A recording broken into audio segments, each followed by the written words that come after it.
buriya rero ikibazo tugira mu bukristo, buriya bukristo burimo abarwayi benshi, abarwayi benshi b'indembe ariko zitabyemera, zitanabizi. Ahubwo hariho n'abantu uretse no kuba indembe, hari n'abamaze gupfa ariko bakigenda. Twebwe tukabona bagenda, tukavuga tuti uyu muntu ni muzima, arahari, nta kibazo. Noneho ikivamo n'iki, ugasanga abantu ntabwo tubitayeho. Kubera iki? Kuko twafashe ko ari bazima. None ari umuntu uvuza umuntu muzima. Abantu benshi buriya nacyo kibazo tugira cyane cyane nkatwe muri Afurika, nta nubwo tujya kwisuzumisha iyo tutarwaye. Ubundi nk'abafite rama wemerewe kujya kwisuzumisha, gukora check up. Yewe hari n'igihe usanga umuntu afite n'ebyiri. Nkanjye mfite rama ya hano nkagira na UP ya madamu aho akora, nemerewe kuzivurizaho zombi. Ariko zinyankoresha check up. Kubera iki? Sinkunda kurwara. Ushobora kuzagira gutya mukabona ndarwaye nikubise hasi, batarikoze kuki utakoresheje check up. Cyo nari muzima. Buriya rero no mu mwuka niko bimera. Abantu benshi bazi ko ari bazima kandi barangije gupfa. Kubera iki? Kubera ko ushobora kugenda warapfuye mu mwuka ariko uri muzima mu mubiri. Noneho kubera ko ibyo ngibyo abantu benshi batabyitaho, natwe abapastori ntitubyitaho. Icyo gihe abantu ushobora kubana n'abantu bapfuye ariko uzi ko ari bazima. Ni nabyo tugiye kwiga uyu munsi.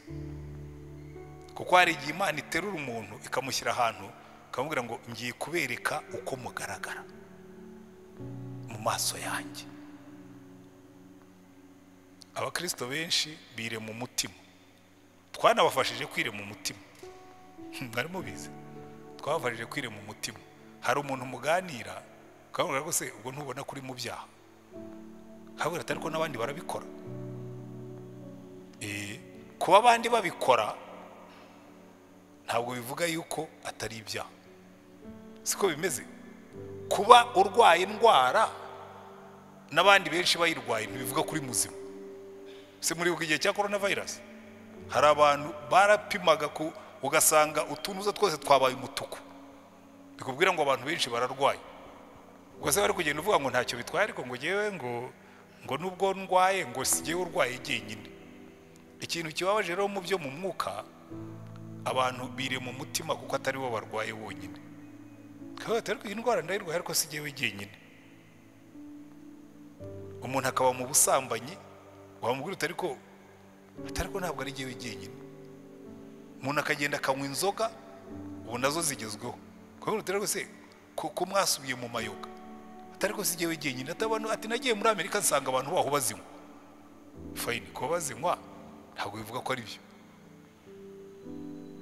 Nahoze nganira n'umuntu w'umunyamakuru wambwira atari ko ati mwemera ko Bibiliya bakwiye kuyisubiramo.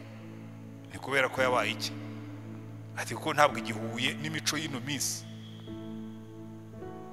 Hello. Ntabwo igihuye n'imico y'ino minsi. Amana urugero arambwira ati Bibiliya iravuga ngo ubutinganyi ngo ni ikizira kuwiteka. Ni cyane. Ubwo se ntiyari kwiye gusubirwamo. Namwana se Bibiliya ni ikwiye gusubirwamo cyangwa ubutinganyi nibwo bukwiye gukosorwa? Kuko ikosa dufite muri kino gihe barakubwira ngo siyanse ngo yagaragaje ko. Reka maze mbwira barimo hano mutekereza gutyo.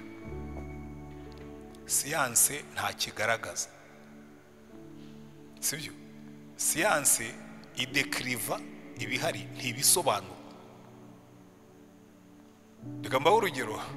Umuntu arakubwira ngo inkuba iyikubise ngo hari igicu kiba gifite charge negative ngo gihura n'ikindi gicu gifite charge positive ngo byahura ngo bigaturika. Iyo ni description. Kuki se biturika? Ashobora no gusubira inyuma akakubwira ngo hari utuntu ngo duhura n'utu ngutu, ariko ntabwo ari cyo gisobanuro. Iyo ni description. Sibyo? Reka mbibahe mu magambo yumvikana. Umupastor umwe wo muri Amerika yarambwiye ati ariko buriya ati abanyafurika ati ikintu kibica ati nuko mutita kuri siyanse. Twari turimo kuganira kuri ibyo by'ubutinganyi, ndamubwira ariko ngewe siyanse ndayizi, ntiyego sinize nyinshi, nariko yo nize muri sogonderi irahagije kugira ngo menye neza ibibaho, kuko muri twebwe twiga sogonderi twize muri section yitwa rate siyanse, twigaga fizike, twiga chimie, twiga biologie, siyanse zose twarazigaga. Nibura ibishobora kumfasha kumva uko ibintu bikora ndabifite. Arambwira ati we n'icyo mutumva, kuki mutumva yuko ubutinganyi ari genetic, bese biza mu maraso. Tamwe ibyo ngibyo erega no gusambana nabyo biri genetic, si byo se? Kiyewe genetics zanjye mbese amaraso yanjye ntashobora no kwinyagambura. Niyo wazana umugabo uteye nka marayika nta cyakwinyagambura muri giwe, ariko hagarike abagore beza imbere yanjye ibinyugunyugu biguruke bihita biguruka. Ni iki gituma ibinyugunyugu bishobora kwinyagambura mu mubiri wanjye ariko simba umusambanyi? Ntabwo ari genetics, ntabwo ari ikibazo cya genetics, kuko ibintu by'umwuka ntabwo bisobanurwa muri genetics. Murankurikira neza? Ntabwo ibintu by'umwuka bisobanurirwa mu maraso. Niyo wambwira ngo amaraso yanjye ngo ateye ukuntu, ngo ambwira ngo nsambane, ahubwo ni fine. Imana irakubwira ngo gusambana ni icyaha, shyiraho akadomo. Niba Imana ivuze ngo ni ikizira yuko umugabo aryamana n'undi mugabo, shyiraho akadomo, wishyiraho virigire ngo ujye kubisobanura. Genetics ntizisobanura ibyaha, sibyo? Icyo zikora gusa ni ukukubwira ngo birahari. Nka microscope ishobora kukwereka ko ufite indwara ariko ntiguha umuti, sibyo? Ubu rero ikintu cy'ubuhenebere ngira ngo ubushize twarabibonye, twabonye ibintu bigera kuri 6 bitera ubuhenebere, sibyo? Icyambere twarebeye kuri Petero. Icyambere nuko rimwe na rimwe cyangwa kenshi ntabwo twita ku by'ijambo ry'Imana ritubwira. Imbuzi z'ijambo ry'Imana rituzitaho. Niba uri umusore, niba uri umugabo, niba uri umugore, niba uri inkumi, niba uri umwana, nushaka kuzabaho ukagenda neza mu buryo bw'umwuka, ita kuri iri jambo kandi uryumvire. Petero Yesu yaramubwiye, hanyuma we yigira na jyuwa, ariko jewe ngo wenda abandi bakwihakana, ariko ngo not to me, pagewe. Arangiza yamwihakanye kubera iki? Yanze kumva no kumvira ijambo rya shebuja. Icya kabiri kishe Petero, igihe cyo gusenga Petero yarasinziriye, arasinzira, kandi yasinziriye igihe noneho Yesu yari yamubwiye ngo mube maso musenge. Hari igihe cyo gusinzira, hari n'igihe cyo kuba maso. Iyo urugamba rukomeye, jya ku mavu usenge kugeza Imana ikubwiye ngo iryamire, ibisigaye ndabyitaho. Icya gatatu cyabaye mu buzima bwa Petero twabonye, yakurikiye Yesu arenga ahinguka. When you follow Jesus from a distance, iyo utangiye gukurikira Yesu ukajya wumva akuri kuri, jya umenya ngo umwanya wawe kugwa uri hafi. By the way, hari ikintu umaze kubona, niba ahubwo ndimo ndabakabiriza ngo mukurikira Yesu arenga ahinguka, hari n'abatarigeze bamumenya. Bamenye idini, babatijwe mu mazi menshi cyangwa muri makeya, babatijwe ari abana cyangwa ari bakuru, ariko ikintu kirimo nta Yesu bigeze bamenya. Ahubwo reka mbere yuko njya ku yindi ngingo mbanze ncekinge muri mwese mwicaye hano, uzi Yesu? Uramuzi neza? Kuko icyo kibazo nkibaza abantu, umuntu akambwira ibintu arabo njya ntungura, akaza akambwira ati pastor ndashaka kukwaturira, ndashaka kugira gute, akanyaturira nyine, yarangiza nkabwira ntuzi Yesu.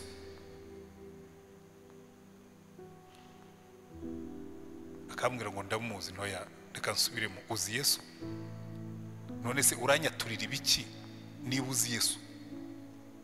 Kuko umunsi kimuzacyumva mukagisobanukirwa kikinjira kikava mu mutwe kikajya mu mutima, muzabona ukuntu ubukristo bworoha iyo uzi Yesu.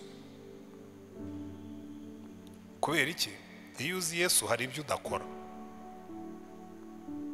Mpora mbibwira abantu nkabasobanurira ntigewe hari ibintu ntashobora gukora, kandi ibyo ntashobora gukora it's not about me, si ukubera ko mfite imbaraga, nuko nzi Yesu. Niba byashobokaga ngo mwese mwicaye hano musobanukirwe Yesu muzima, kwirinda ibyaha byaborohera. Ntabwo ari ukubera ko nshaje, ntabwo ari ukubera ko naniwe, hari ibyaha ntashobora gukora kubera ko nzi Yesu. Ko Yesu nzi we ni muzima, arareba, arumva. Ubwo areba hari ibyo ntashobora gukora kuko aho ndi hose arandeba. Aho kwirira urwana no kwihambira no kwizirika no kugira gute, haranira kumenya Yesu uri viva, muzima, ureba. Utoza umutima wawe aho ugenda hose, ubwire ngo umutima wanjye be careful, bosi arandeba. Nyambwira abantu niba ushaka kubyumva, wafata rogi zose, rogi, hoteli, guest house n'amazu, agashyiramo kamera. Noneho wajya wicaramo, ijwi rikabanza rikakubwira ngo witondere ibyo ukorera muri ino nzu, iriya kamera irakureba. Ndenda kubabwira ibyaha byahita bigabanuka. Wajya ujya gusambana ukibuka ko bakubwiye ngo kamera irakureba, niyo yaba idakora pfa kubihari gusa. Ariko amaso ya Yesu yo ni mazima, arakora. Ngewe icyo nakoze ni ikintu kwimenyereza ko ndeba kuva nkiri umusore 25, mfite 25, nari mfite intambara yo kuvuga ngo n'umwami Yesu ko natuye ko nakumenye none nazasubira kujya kwigarugura mu byaha. Bikeye Imana irambwira ngo ujye ugendera imbere yanjye ukiranuke. Ntangira kwimenyereza ko Yesu andeba.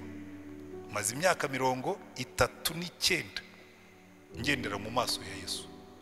Kandi rwose ndababwira, niba hari ahantu hari comfortable no kugendera mu maso ya Yesu, kuko nibiguteye ubwoba, urabaze ibi bintu birashaka kuntera ubwoba, kandi Yesu arandeba.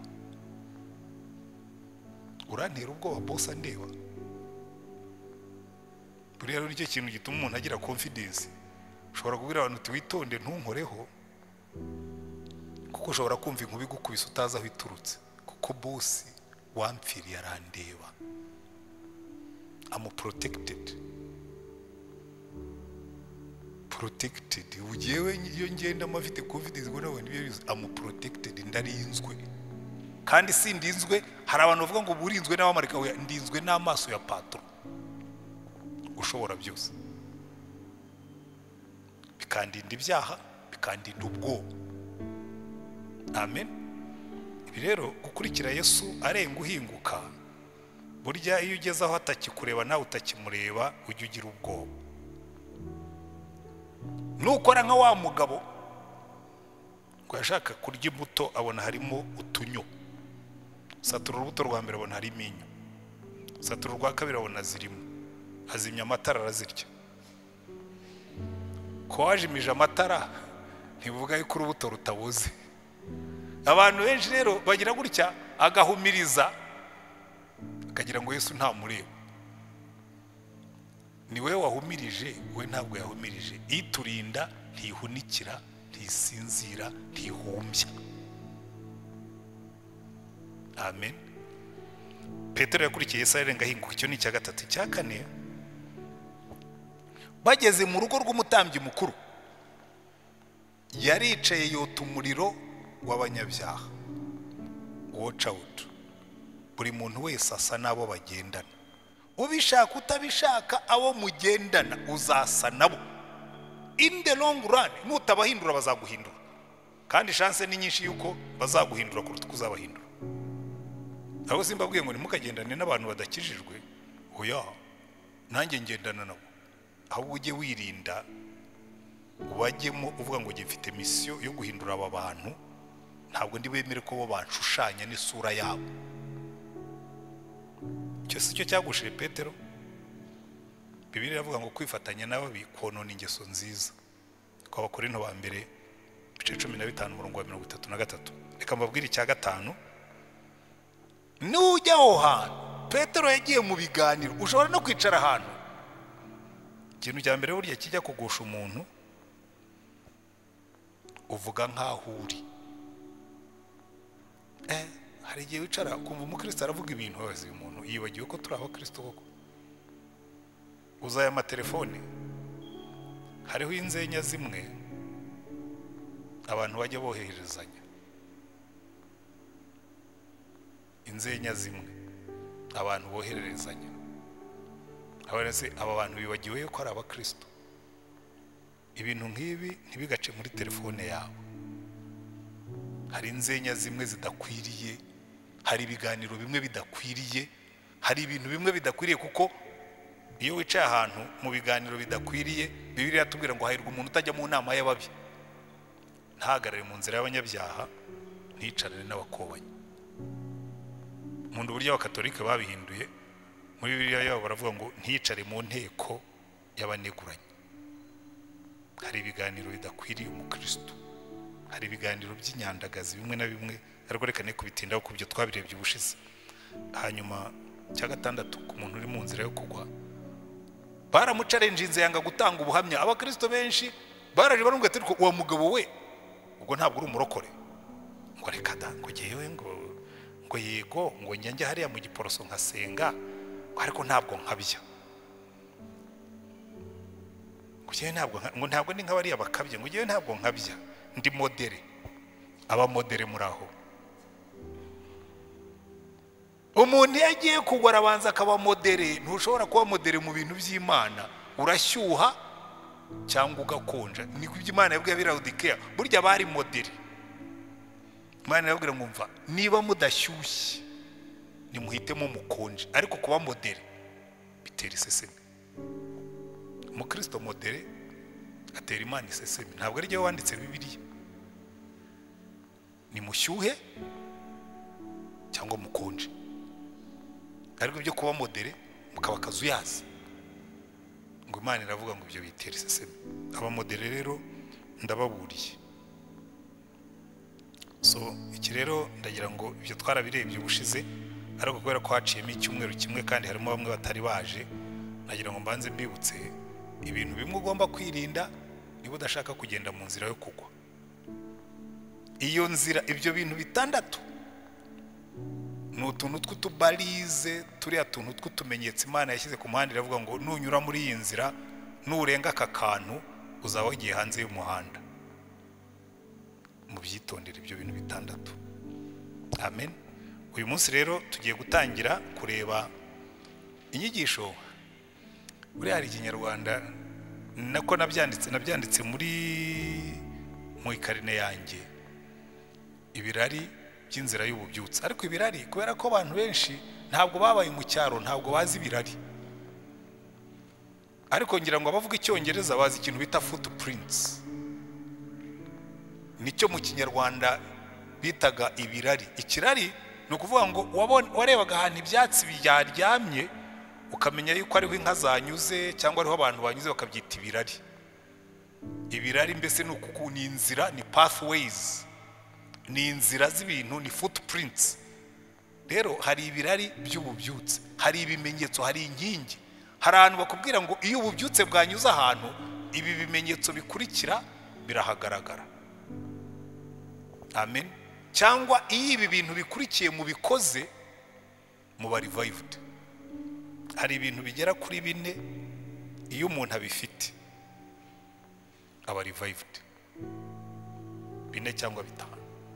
Ibyo tugiye kureba uyu munsi. Turasoma muri Ezekiyeli 37. Ezekiyeli 37. Baratubwira ngo turava ku murongo wa mbere tugeze ku wa 11. Oya, ku wa 11. ukuboko k'Uwiteka kwangezeho ansohora ndi mu mwuka, aramanura ngeza mu kibaya cyari cyuzuyemo amagufwa, anzengurukana aho yayakikije hose, maze mbona ari menshi cyane muri icyo kibaya, kandi yari yarumye rwose. Maze arambaza ati, mwana w'umuntu, mbese aya magufwa yabasha gusubira kubaho? Ndamusubiza nti, mwami Uwiteka, ni wowe ubizi. Arongera arambwira ati, hanurira aya magufwa, maze uyabwira uti, yemwe mwa magufwa yumye mwe, nimwumve ijambo ry'Uwiteka. Uko niko umwami Uwiteka abwira aya magufwa ngo, dore ngiye kubashyiramo umwuka ngo mubeho, ngiye kubateraho imitsi, mbakwizeho inyama, kandi mbatwikirize uruhu, mbashyiremo umwuka mubone kubaho, mumenye yuko ndi Uwiteka. Nuko mpanura uko nategetswe, ngihanura habaho guhinda, mbona isi itigita, amagufwa araterana, igufwa risanga irindi ryaryo. Nuko nitegereje mbona imitsi yafasheho, maze inyama ziyameraho, byoroswa uruhu, ariko nta mwuka wari ubirimo. Maze arambwira ati, hanurira umuyaga, uhanure mwana w'umuntu, maze ubwire umuyaga uti, uko niko umwami Uwiteka avuga ngo, uturuke mu birere bine wa mwuka we, uhuhe muri ya mirambo kugira ngo ibeho. Nuko mpanura uko yantegetse, maze umwuka uyinjiramo, nuko ibaho, ihagarara ku maguru yayo, yiremamo inteko nyinshi cyane. Maze arambwira ati, mwana w'umuntu, ayo magufwa ni ay'inzu y'Abayisiraheli yose, dore baravuga bati, amagufwa yacu arumye, kandi ibyiringiro byacu biraheze, twaciwe burundu. Nuko rero hanura ubabwira uti, ko niko umwami Uwiteka avuga ngo, dore ngiye gukingura ibituro byanyu, mbibakuremo mwa bwoko bwanjye mwe, nzabagarura mu gihugu cya Isiraheli. Muzamenya yuko ndi Uwiteka igihe nzaba maze gukingura ibituro byanyu, nkabibakuramo mwa bwoko bwanjye mwe, kandi nzabashyiramo umwuka wanjye mubone kubaho, nzabashyira mu gihugu cyanyu bwite, mumenye yuko ari jye Uwiteka wabivuze, kandi bikomeje, niko Uwiteka avuga. Haleluya. Ikintu cya mbere nk'uko nababwiraga, urabona hano Imana niyo yafashe Ezekiel imujyana mu kibaya cy'amagufwa yumye. Ijambo akoresha aravuga ngo, ukuboko k'Uwiteka kwangezeho. Nimuzitegereza muri Bibiliya, iri jambo iyo bavuze ngo ukuboko k'Uwiteka kubana na kanaka, ukuboko k'Uwiteka kwangezeho, bikubwira umuntu wari muri favor, umuntu wari mu gikundiro, umuntu wari mu busabane n'Imana. Amen. Burya umuntu uri revived, umuntu uri mu busabane n'Imana, niwe umenya yuko ibintu bitameze neza. Kuko iyo, reka nshaka ikigereranyo nkoresha, iyo umuntu akonje ukamushyira ahantu hakonje, ntabwo amenye yuko akonje.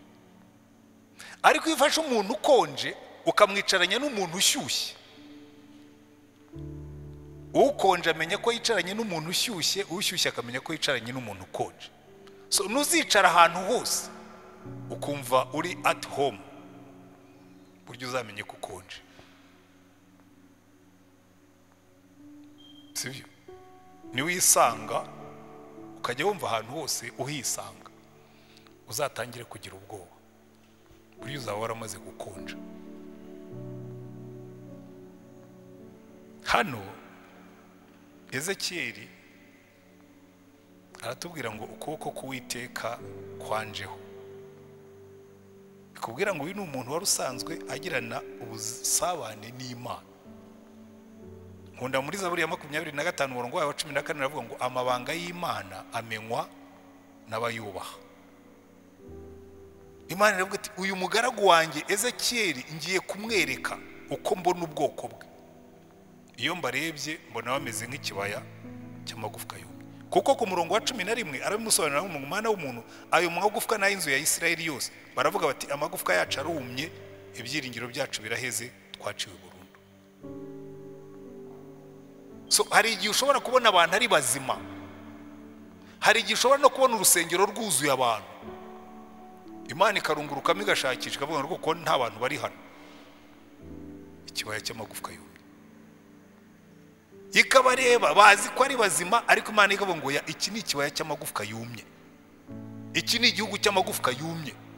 Kabareba ikabona bose barapfuye bahagaze.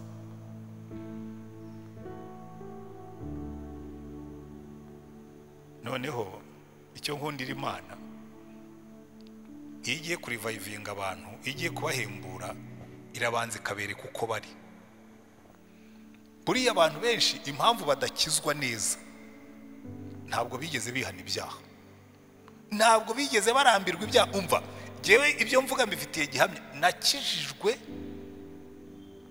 maze imyaka 6, 5 ndi umunyeshuri muri universite, undi mwaka umwe ndi umwarimu. Yari imyaka y'ubwisanzure, freedom. Umuntu nuvize ngo kwisanzura, mbashije kudefinisa kwisanzura ngo nuko ugasanga inyama ngo ntawe uzihagazeho. Buriya rero hari igihe ujya mu buzima, iyo ntuzanyitoranije mbishaka, kuko jewe mu iseminari numvaga ndi umuntu mwiza, kuko twabaga muri confinement, twari dufite discipline iri strict, discipline yo mu iseminari. Noneho ngiye muri university nsanga hari ubwisanzure, nshobora kunywa inzoga igihe nshakiye, banamuhaye n'amafaranga yo kuzigura, kubaduhaga buruse. Tukigerayo arasha abantu mwiga muri kino gihe ntabwo mwiza, mwararushye, mwafata imyenda. Twebwe twigaga baduhenda, nta myenda twafataga. Ekada nta credit nigeze nsinyira, nasinyiye gukorera leta imyaka 5. Byarangiranye natwe turangiza, baje muri 82 na 3 bo basinyiye imyenda. Twebwe nta myenda twigeze dusinyira, ndetse iyo twageraga ku ishuri tufunguye, baduhaga icyo bitaga bourse de kipoma, bakaguhereza 10,000 byo kugira ngo ubanze wiyondore. Kandi buri mwaka barayaduhaga, uko umwaka utangiye baduhaga bourse de kipoma y'10,000, tugakunda tukanywa. Ubwo dufite amafaranga yo gukora ibyaha, ko twari abanyabyaha. Ubwisanzure, usanga kunywa biremewe, gusambana biremewe, ntawe ukubuza, niyo bakubonye ubikora ntawe ukwirukana. Ubwisanzure. Ariko nenda kubabwira ngo hari ahantu byageze, ndambirwa ibyaha, nsigara nibaza ngo ariko umuntu avate muri iyi si y'ibyaha. Mbona Yesu, birahinduka. Rero impamvu abantu benshi binjoyinga ibyaha ntabwo bigeze babivamo. Bahambe cyakora sinabarenganya, abantu mwaravutse musanga ngo muri abaporoso, baragufasha uri agahinja, baguteye amazi. Yinyambatiza utwana hano, kakabatiza kagutera imigeri kabyanga, n'amazi ushyizeho kakayahanagura. Babone aka kana kabyanze ngirimo kukabatiza kazakura kabikunda. Ntabwo murabibona, muzambwire nimbikora bikaba, nzajya mbabwira ni muri bya bindi mpora mbabwira. Hanyuma kazakura rero uraho nyine. Bato umuntu yananiranye yigeze ava mu byaha, yigeze yihana, umuntu akazana akaririmba. Ntabwo aririmba kubera ko yamenye Yesu, araririmba kuko yavutse ari umuporoso. Yararirimbye muri Sunday school, araririmba muri sogonderi, azana hano arakomeza araririmba. Ari mu kibaya cy'amagufwa yumye. Abagabo the same. Umugabo araje kuko yazamutse ari umuporoso, aragiye, ari hariya yifitiye inshorekeze, araje hano nyine turinjije muri Fathers Union. Mambo sawa sawa, abaporoso. Abandi muri Mothers tugashyiramo, muri Youth tukajya mu miryango tugashyiramo, kuko byapfuye mwiterura. Ariko Imana ikicara mu ijuru ikareka avuga ngo biriya bintu murimo gukora, murimo muranyongerera ikibaya cy'amagufwa yumye, kirimo kirongera ubunini bwacyo. Halo, muranyumva? Ezekiel, tekereza kumva uri umuhanuzi w'ubwoko bwawe. Imana ikakubwira ngo Ezekiel, ngiye kukuzamura nkwereke bari abantu mwiriranwa. Ngo amuzengurutse amareba, ngo abona ni ikibaya cy'amagufwa yumye, ngo kandi yari menshi, ngo yarumye rwose. rwose. Umva, buriya Bibiliya nubona yongeyeho rwose, ujye umenya ngo yari yarumye totally, ngo yari yumye rwose, ngo anzenguruka nawe yakikije hose, maze mbona ari menshi cyane muri icyo kibaya, kandi yari yarumye rwose. Noneho Imana imubaza ikibazo, iramubwira ngo Ezekiyeli, uko bireba aya magufwa ashobora kongera akaba mazima? Ariko icyo nkundira Imana, iyo ari Satani wakujyanye mu kibaya cy'amagufwa yumye, arakwihebesha. Kawe yatumva rero nkubwire wowe, byararangiye, n'urubanza rwawe rwaraciwe, rwarasomwe, umwana wo kurimbuka ni wowe, ihebe gusa, hasigaye wikomereze. Ariko Imana iyo ikujyanye mu kibaya cy'amagufwa yumye, niyo bwaba ari ubuzima bwawe irimo kukwereka. Uzi ko hari igihe Imana ikwereka ubuzima bwawe, ikakwereka ati enga nkwereke ukomeze, ubuzima bwawe ni ubutayu, ni ubukuna, ikabukwereka nyine bwumye, cyangwa nawe ukabyiyumva mereka. Rega hari igihe ubyiyumvamo, hari n'igihe ushobora kuba wicaye hano uvuga uti buriya buzima bavuga bw'ubukuna ni ubwanjye pe, ndi mu bukuna, ubuzima bwanjye burananiye, ni dezeri iri aho, nta kimeramo, ibyiringiro byanjye biraheze. Ariko icyo nkundira Imana, yafashe Ezekiyeli aramubwira ngo Ezekiyeli, imubaza ikibazo, kandi muzitegereze buri iteka ryose, iyi Imana igiye gukora igitangaza ibaza ikibazo. Muzarebe abantu bose Yesu yakijije yababazaga ikibazo. Bamuzanira Barutimayo w'impumyi, aramubwira ati urashaka ko ngukorera iki? Barutimayo ashobora kumubwira ati ubwo urambaza ngo unkorere iki, ntundeba amaso yanjye? Ariko Barutimayo aramubwira ati icyo nshaka, ndashaka guhumuka.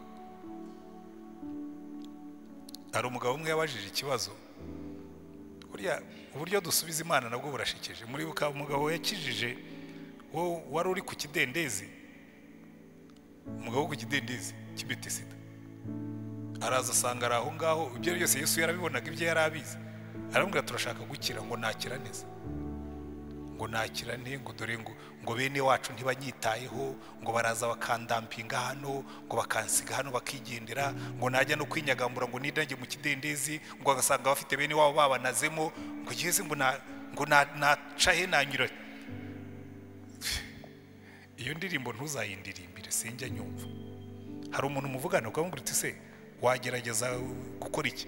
Ngo urabona ngo nge singira anti, singira anko, ngo singira singira.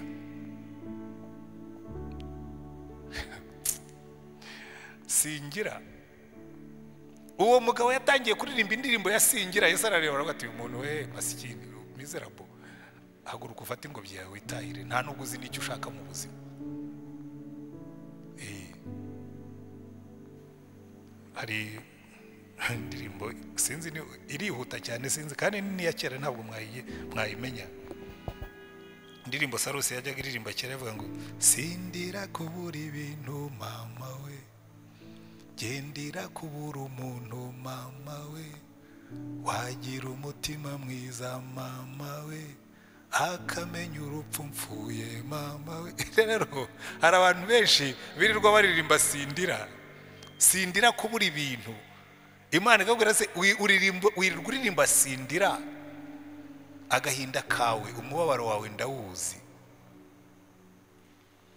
Ikibaya cy'amagufwa yumye, Imana iramubaza ngo Ezekiyeli, umaze kubona ibiri hano, aya magufwa ashobora kuba mazima? Iki ni cyo kibazo Imana ikubaza, n'iki Imana ibaza abantu iyo uhagaze mu kibaya cy'amagufwa yumye, irakubwira ngo ufite ibyiringiro yuko bishobora kongera bikaba bizima. Kuko burya revival, iyo tuvuze ububyutse abantu babyumva nanone mu buryo bw'itorero gusa. Revival iyi yapurika ku bintu byose byo mu buzima. Ububyutse bw'urugo, ingo nyinshi zarashize, ukabwira umuntu se urizera ko urugo rushobora kongera rukaba ruzima? Atashwe. Ni ikibaya cy'amagufwa yumye. Iyi texte muri 94 umuntu yarayinyoherereje ari muri South Africa, arambwira ati nabonye ibintu byabaye iwanyu kuri televiziyo, ati Imana impaye amagambo ngo yasengereho, ngo ujye uyasengeraho, aya magambo yanteye imbaraga ntushobora kubyumva. Munsi yanditseho ngo ijoro ryijima cyane iyo bwenda gucya. Haleluya. So ushobora kuba wicaye ukumva uri mu kibaya cy'amagufwa yumye, ukavuga ngo ibyiringiro byanjye biraheze, ubuzima bwanjye buraheze, uriya mwana wanjye yageze kure mu bugwara umogi no mu bwanzoga bye biraheze, imibereho yanjye n'ubutindi n'ubukene biraheze. Imana ikavuga ngo urizera ko iki kibaya aya magufwa yumye ashobora kongera akaba mazima? Icyo kibazo nicyo cyahinduye byose, kuko Ezekiyeli yabaye hambo, avugisha ukuri avuga ati Mana nkurikije ibyo ndeba, Mwami Uwiteka ni wowe ubizi, ni wowe ubizi, yewe mva Mana mva, ni wowe ubizi, ni wowe ubizi.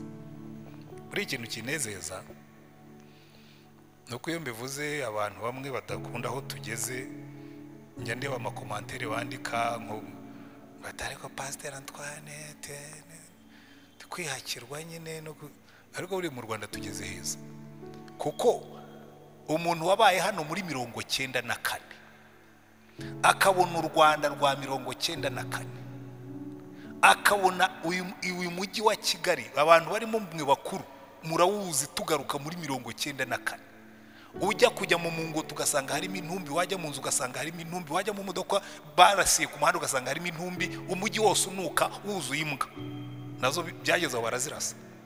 Noneho nazo zonge zimera nka bya bikeri bya Farawo.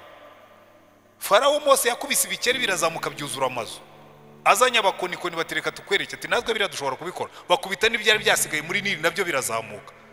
Twari dufite umujyi wuzuyemo, bongeramo n'imbwa zapfuye. Hanyuma wabona uno munsi ibintu bimeze bityo ngo nta cyabaye. Jewe ikibaya cy'amagufwa yumye narakibonye, abantu bose ibyiringiro byaheze, ariko turasenga Imana yatubwira ngo iki kibaya cy'amagufwa yumye. Nibuka ahantu hambere nigishije mu bukwe, hari abantu bari bagiye gusaba no gukwa, bansaba kuvugamo ijambo ry'Imana muri 95 mu kwezi kwa kabiri ndabyibuka. Senga Imana yose, Imana muri iki gihugu kimeze gitya umuntu yigisha amagambo avuye he? Impa amagambo avuga ngo muri iki gihugu cyabayemo ibi byago, ngo muzongera kumva ijwi ry'umukwe n'iry'umugeni. Nigisha kuri ayo magambo, muzongera kumva ijwi ry'umukwe n'iry'umugeni. Ibyiringiro biragaruka, ariko bigenda bite? Ibirari by'ububyutse, haba mu buzima bwawe, haba mu buzima bw'itorero, haba mu buzima bw'umuryango, haba mu buzima bw'umuntu wawe wumva wahebye. Dore inzira bifata. Ibirari by'ububyutse. Icyambere, Imana yabwiye Ezekiyeli, iramubwira ngo Ezekiyeli wowe hanurira aya magufwa, maze uyabwira uti yemwe mwa magufwa yumye mwe nimwumve ijambo ry'Uwiteka. Inzira ya mbere y'ububyutse, you speak life, you speak the word of God. Ubwira ijambo ry'Imana icyo kibaya cy'amagufwa yumye. Jewe ntekereza nimugerageze kumva Ezekiyeli ahawe iyi mission, rwose najyaga mbitekereza nkanabyumva nk'umuntu wari uri mu Rwanda. Hari igihe najyaga mbwiriza amagambo akomeye, ndibuka bigeze kunkoraho ankete nabwirije ahantu, ndavuga ngo umwana w'intera hamwe ntabwo ari intera hamwe, nanahinduka intera hamwe nitwe tuzaba twamugize intera hamwe cyangwa n'ababyeyi be. Abantu bati ntibishoboka, uyu muntu ntabwo ashobora kuba ari umucikacumu. Bohereza message ngo bankoreho ankete barebe ko ntihinduje. Twavugaga amagambo akarishye, ariko twavugaga iby'Imana yavuze, ukabwira abantu uti iki gihugu. Ndibuka nagiye kubwiriza muri gereza, ariko iteka ragahabwa icyubahiro iteka ryose. Nagiye kubwiriza muri gereza, ndababwira ni jewe ntabwo nanga abahutu, narabababariye, ni namwe mwicayemo hano rwose, nje kubabwira imbabazi z'Uwiteka. Abantu bose bipfuka mu matwi, uyu mugabo ni muzima. Jya uhanura uko Uwiteka yavuze, tega Imana amatwi uhanura uko Uwiteka yavuze. Ibirari iyo umuntu abivuze, Ezekiel yashobora guhagarara hejuru y'ikibaya cy'amagufwa yumye akagira ngo ni umusazi. Wowe uhagaze hejuru y'ikibaya cy'amagufwa yumye urimo urakibwira ngo muzaba bazima. Ngo Uwiteka aravuze ngo ko ni ku mwami Uwiteka abwira aya magufwa ngo ngiye kubashyira mu mwuka mubeho, ngiye kubateraho imitsi, mbakwizeho inyama, mbakwizeho uruhu, mbashyire mu mwuka mubone kubaho, mumenye ko ndi Uwiteka. Ukahagaruka byatura hejuru y'ikibaya cy'amagufwa yumye. Wari kuba musanga hahagaze arivuga ngo mwamagufwa mwe ndabaturira yuko muzaba bazima, ndabaturira yuko Uwiteka agiye kubateraho inyama, agiye kubashyiraho n'uruhu, azabashyiraho. Ariko ati yo Ezekiel noneho yataye umutwe hejuru y'ikibaya cy'amagufwa yumye. Ariko ijambo rya mbere rizazana impinduka, atura ibyo Uwiteka yavuze. Iri jambo ubundi iri ngiri dufite hano muri Bibiliya ni ijambo, iri ni ijambo ry'Imana, ariko iri ngiri mu kigiri kibagita logos, ijambo. Ariko iyi Imana iguhishuriye ijambo baryita rema. Rema itandukanye na logos. Logos yivuye muri Bibiliya Imana ikayiguha nk'ijambo. Ushobora gusengera iteraniro ukumva Imana irakubwira ngo uzababwire ngo, iryo jambo iyo rivuze rigira imbaraga. Burya mujye mwitondera, mutega amatwi Imana irimo kukubwira ngo genda ubabwire ngo. Rema ijambo rihindura. Ariko byose intambwe ya mbere ni ijambo ry'Imana. Ushaka kugira ububyutse somera ijambo. Ngo ufashe Bibiliya yanjye usanga muri marije zaho harimo amatariki. Hari igihe mba mfite ibintu bingoye, ibintu binanije, ibintu binteye ubwoba, ibintu binkanga. Asoma Bibiliya nkumva ijambo risohotse muri bayerema. Imana ikambwira ngo ibi ntibigukange, ntibigutere ubwoba. Nkahita nkubitamo itariki muri marije avuga ngo nashubijwe. Haleluya. Namwe bijya bibaho. Niba utarasenga Imana ngo wumve rema, ntabwo wari wasenga ngo usome Bibiliya. Ko hari igihe uba wihebye, hari igihe ibintu biba bikomeye. Ezekiel niko byari Imana iramubwira ngo Ezekiel umva rema, genda ubwire amagufwa ngo ngiye kubateraho imitsi, nshyireho n'inyama, nshyireho n'uruhu, nindangiza mushyire mu mwuka wanjye mwongere mube bazima. Genda ubyature. Ahagarara hejuru y'ikibaya cy'amagufwa yumye.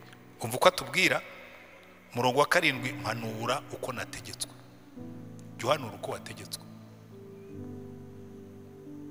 Sibyo? Cyangwa jya wizera iby'Imana yakubwiye ubigendereho. Nusengera umuntu ujye ubaza Imana ngo Mana urabivugaho iki? Iki kubwiye ukigendereho, kiberema, ukishingikirizeho. Petero yabwiye Yesu amubonye agenda ku mazi aramuga ati niba ari wowe mbwira nanjye nze ngende ku mazi. Ijambo rimwe Yesu yavuze yaramubwiye ngo ngwino, iyo ni rema. Akandagira kuri iryo jambo agenda hejuru y'imihengeri. Haleluya. Kandagira kuri iryo jambo. Ariko iteka ryose bihera kuri iri ngiri dufite. Intambwe ya 2, amaze guhanura nitegereje mbona imitsi yafasheho maze inyama ziyameraho byoroswe uruhu, ariko nta mwuka wari ubirimo. Arahanuye, arabwirije, abona aya magambo nigeze kuyasobanukirwa kera muri 92 ngira ngo niba nibuka neza. Ngewe naje hano muri 90. Noneho mpageze mbwira Acidikoni wari uhari, uzamubona iyo twibutse turamwibuka cyane kuko yari umusaza mwiza cyane witwaga Musubuki Anastase. Acidikoni ndaza nawe ngiye nkunda gukora umurimo w'Imana. Icyo gihe nari umusore mushyushye kabisa, ntwika nkongora. Ndaza nawe ngiye nkunda gukora umurimo w'Imana, nagufasha iki? Musaza arandeba atukunda iki? Ni nkunda kubwiriza ubutumwa. Atagatuti ndakaguhaye, ibikareba byose ubifate, kumfasha agatuti. Ikindi ukunda ni iki? Ni nkunda amasengesho. Ati nayo ndayagushinze. Ndaza kabisa mfata Bible studies. Bible study dukora nubwo byatangiye icyo gihe. Dukoze Bible study, umubare w'abantu uragwiriye. Ariko bashobora kuba baranganaga nk'uko mungana nuko twabaga twicaye mu gasengero gatoya. Rego rero gasengero kari akantu gatoya kameze nk'inzu y'umuntu. Kari gatoya. Buriya baje hano muri nyuma ya 2011 bari bamaze kukagura, bongeyeho izindi metero nka zingaho inyuma. Icyo gihe kari gatoya rwose imbere nk'amadirishya nka 3. ngira ngo ababaye ino barakibuka, abantu barakubise baruzuye, numva ntangiye kugira courage, ariko nkabona abantu nta dynamisme, nta fire, barasinziriye.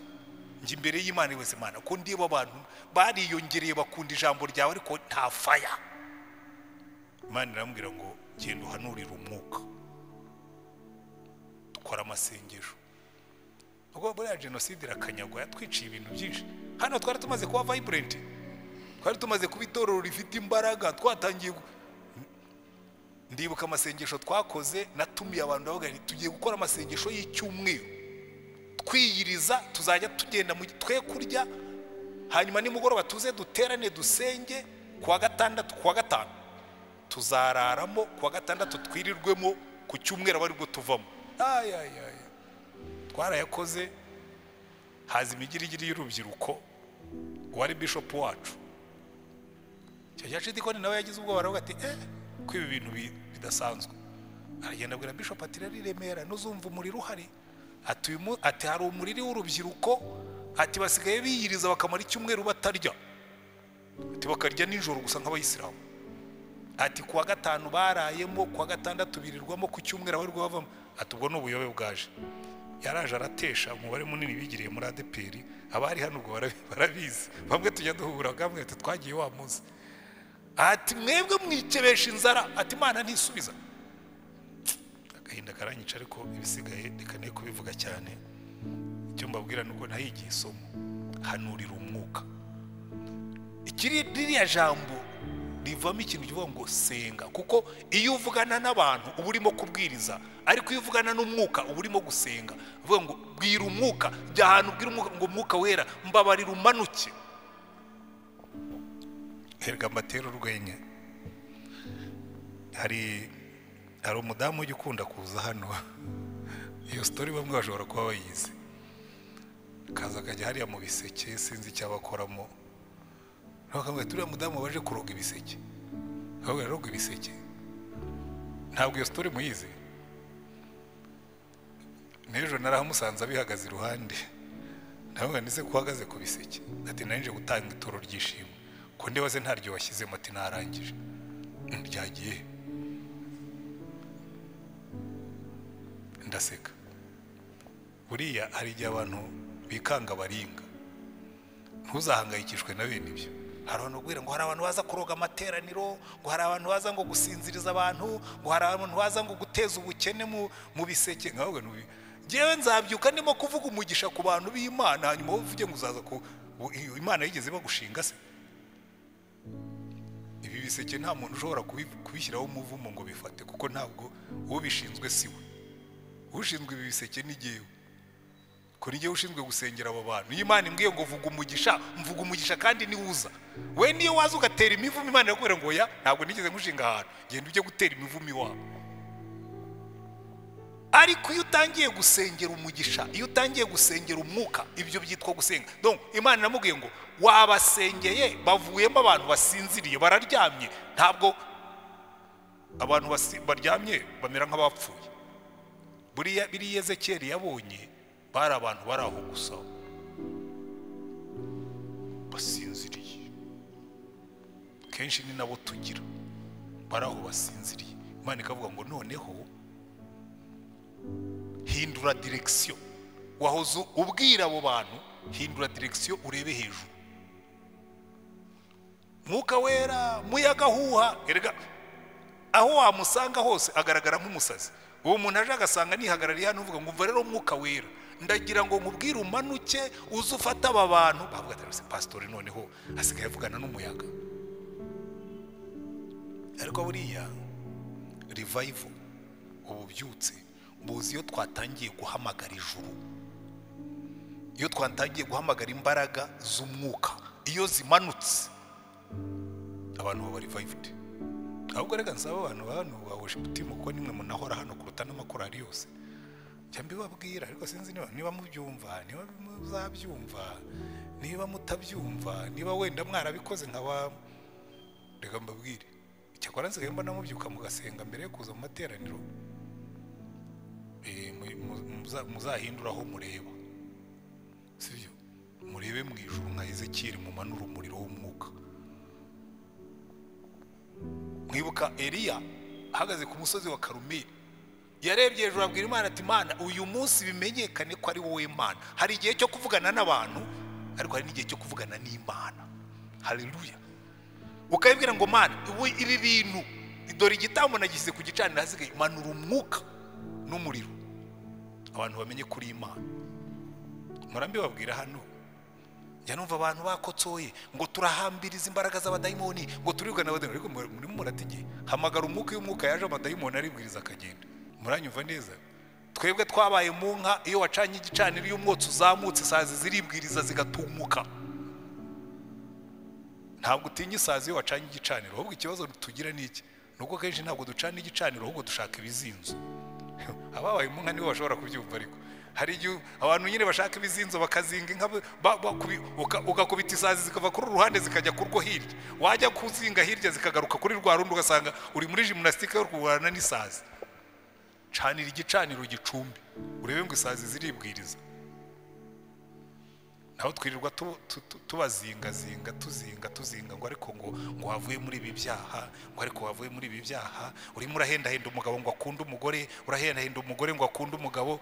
Manura umwuka ibindi bizikora. Kuko Imana yabwiye Ezekiyeli amubwira ngo urabona abantu bameze nki, hamagara imbaraga z'umwuka.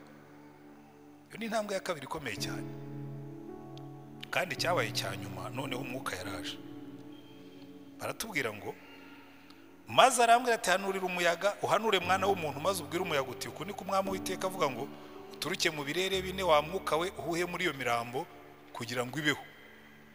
Urumva abaririmbyi n'abajya bavuga ubutumwa hano, siko mbona batari benshi. Nimusenga muvuga ngo rero Mana, tugiye kuririmba izi ndirimbo zipangemo ubuzima, umuntu ziri bukore mu matwi ye, umva, kandi ibyo usabye burya nibyo uhabwa. Hanurira umwuka amanuke. Amen.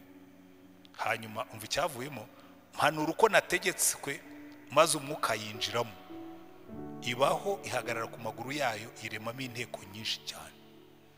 Umwuka ni utanga ubuzima. Yesu yabwiye abigishwa arabwira ngo umva mbabwire, ntimuzibeshye ngo mujye kubwiriza ubutumwa, murindirire mu murwa, muzabanze mwambara imbaraga, muzahabwa imbaraga, umwuka wera nabazaho. Revival is an act of the Holy Spirit. Guhembuka burya n'abanyabyaha, hari abavuga ubutumwa nyabona bitugahana kaza ngo niba mutihannye ngo Imana irarakaye. No, Imana irakazwa n'iki? Nta mwanya Imana ifite wo guhekenya amenyo, nta n'uwifite wo kuzunguza umutwe,